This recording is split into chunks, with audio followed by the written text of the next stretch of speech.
Welcome to the Bible in a Year, Old and New Testament Bible Reading Plan for 2025, Audio Edition.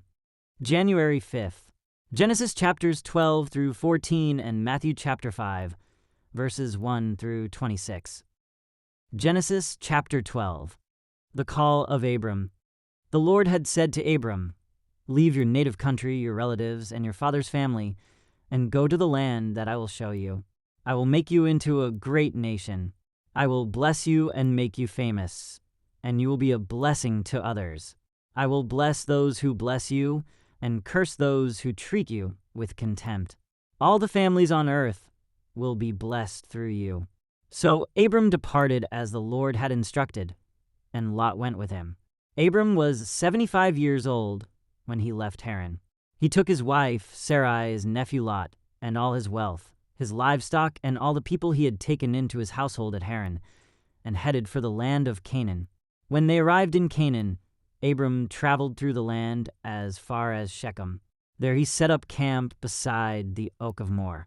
At that time, the area was inhabited by Canaanites. Then the Lord appeared to Abram and said, "I will give this land to your descendants." And Abram built an altar there and dedicated it to the Lord, who had appeared to him. After that, Abram traveled south and set up camp in the hill country, with Bethel to the west and Ai to the east. There he built another altar and dedicated it to the Lord, and he worshipped the Lord. Then Abram continued traveling south by stages toward the Negev. Abram and Sarai in Egypt. At that time, a severe famine struck the land of Canaan, forcing Abram to go down to Egypt, where he lived as a foreigner. As he was approaching the border of Egypt, Abram said to his wife, Sarai, "Look, you are a very beautiful woman. When the Egyptians see you, they will say, 'This is his wife. Let's kill him. Then we can have her. So please tell them you are my sister. Then they will spare my life and treat me well because of their interest in you." And sure enough, when Abram arrived in Egypt, everyone noticed Sarai's beauty. When the palace officials saw her, they sang her praises to Pharaoh, their king, and Sarai was taken into his palace.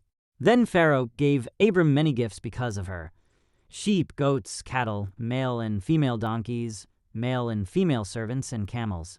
But the Lord sent terrible plagues upon Pharaoh and his household because of Sarai, Abram's wife. So Pharaoh summoned Abram and accused him sharply. "What have you done to me?" he demanded. "Why didn't you tell me she was your wife? Why did you say, 'She is my sister,' and allow me to take her as my wife? Now then, here is your wife. Take her and get out of here." Pharaoh ordered some of his men to escort them, and he sent Abram out of the country, along with his wife and all his possessions. Genesis chapter 13. Abram and Lot separate. So Abram left Egypt and traveled north into the Negev, along with his wife and Lot and all that they owned. Abram was very rich in livestock, silver, and gold. From the Negev, they continued traveling by stages toward Bethel, and they pitched their tents between Bethel and Ai, where they had camped before. This was the same place where Abram had built the altar, and there he worshipped the Lord again. Lot, who was traveling with Abram, had also become very wealthy with flocks of sheep and goats, herds of cattle, and many tents. But the land could not support both Abram and Lot with all their flocks and herds living so close together. So disputes broke out between the herdsmen of Abram and Lot. At that time, Canaanites and Perizzites were also living in the land. Finally, Abram said to Lot, "Let's not allow this conflict to come between us or our herdsmen. After all, we are close relatives. The whole countryside is open to you. Take your choice of any section of the land you want, and we will separate. If you want the land to the left, then I'll take the land on the right. If you prefer the land on the right, then I'll go to the left." Lot took a long look at the fertile plains of the Jordan Valley in the direction of Zoar. The whole area was well watered everywhere, like the garden of the Lord or the beautiful land of Egypt. This was before the Lord destroyed Sodom and Gomorrah. Lot chose for himself the whole Jordan Valley to the east of them. He went there with his flocks and servants and parted company with his uncle Abram. So Abram settled in the land of Canaan, And Lot moved his tents to a place near Sodom and settled among the cities of the plain. But the people of this area were extremely wicked and constantly sinned against the Lord. After Lot had gone, the Lord said to Abram, "Look as far as you can see in every direction, north and south, east and west.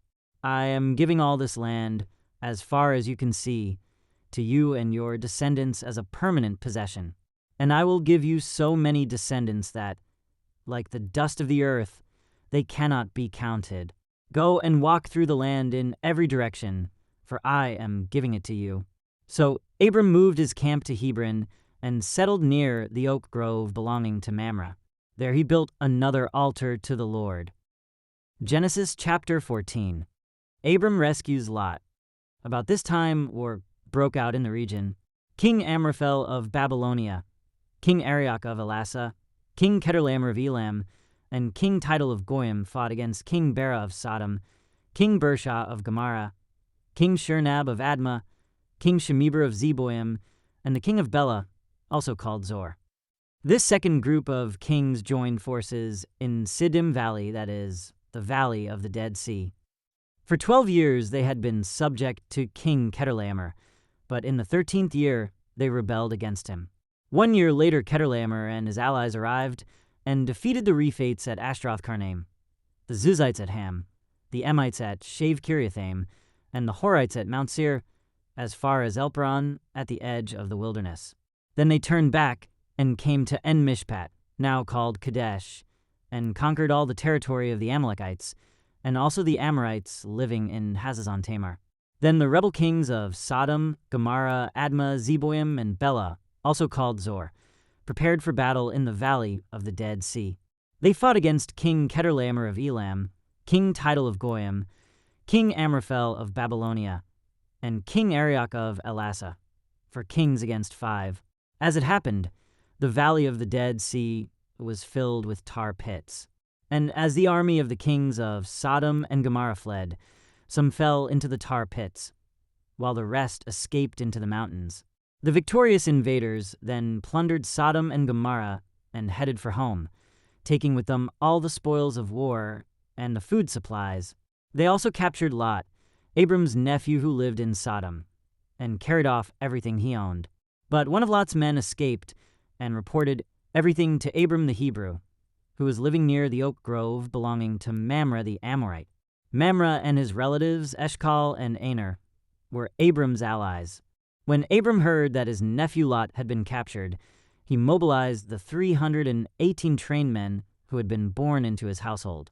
Then he pursued Chedorlaomer's army until he caught up with them at Dan. There he divided his men and attacked during the night. Chedorlaomer's army fled, but Abram chased them as far as Hobah, north of Damascus. Abram recovered all the goods that had been taken, and he brought back his nephew Lot with his possessions and all the women and other captives. Melchizedek blesses Abram. After Abram returned from his victory over Chedorlaomer and all his allies, the king of Sodom went out to meet him in the valley of Shave, that is, the king's valley. And Melchizedek, the king of Salem and a priest of God Most High, brought Abram some bread and wine. Melchizedek blessed Abram with this blessing: "Blessed be Abram by God Most High, creator of heaven and earth, and blessed be God Most High, who has defeated your enemies for you." Then Abram gave Melchizedek 1/10 of all the goods he had recovered. The king of Sodom said to Abram, "Give back my people who were captured, but you may keep for yourself all the goods you have recovered." Abram replied to the king of Sodom, "I solemnly swear to the Lord, God Most High, creator of heaven and earth, that I will not take so much as a single thread or sandal thong from what belongs to you. Otherwise you might say, I am the one who made Abram rich. I will accept only what my young warriors have already eaten, and I request that you give a fair share of the goods to my allies, Aner, Eshcol, and Mamre." Matthew chapter 5, verses 1 through 26. The Sermon on the Mount. One day, as he saw the crowds gathering, Jesus went up on the mountainside and sat down. His disciples gathered around him, and he began to teach them. The Beatitudes. God blesses those who are poor and realize their need for him, for the kingdom of heaven is theirs. God blesses those who mourn, for they will be comforted. God blesses those who are humble, for they will inherit the whole earth. God blesses those who hunger and thirst for justice, for they will be satisfied. God blesses those who are merciful, for they will be shown mercy. God blesses those whose hearts are pure, for they will see God. God blesses those who work for peace, for they will be called the children of God. God blesses those who are persecuted for doing right, for the kingdom of heaven is theirs. God blesses you when people mock you and persecute you and lie about you and say all sorts of evil things against you, because you are my followers. Be happy about it. Be very glad, for a great reward awaits you in heaven.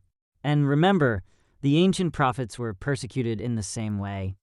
Teaching about salt and light. You are the salt of the earth. But what good is salt if it has lost its flavor? Can you make it salty again? It will be thrown out and trampled underfoot as worthless. You are the light of the world, like a city on a hilltop that cannot be hidden. No one lights a lamp and then puts it under a basket. Instead, a lamp is placed on a stand where it gives light to everyone in the house.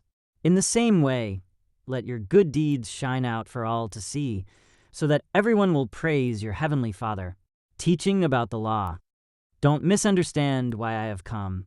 I did not come to abolish the law of Moses or the writings of the prophets. No, I came to accomplish their purpose.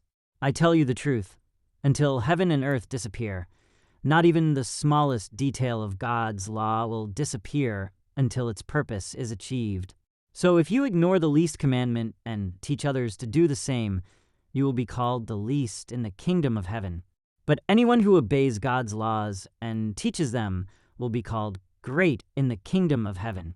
But I warn you, unless your righteousness is better than the righteousness of the teachers of religious law and the Pharisees, you will never enter the kingdom of heaven. Teaching about anger.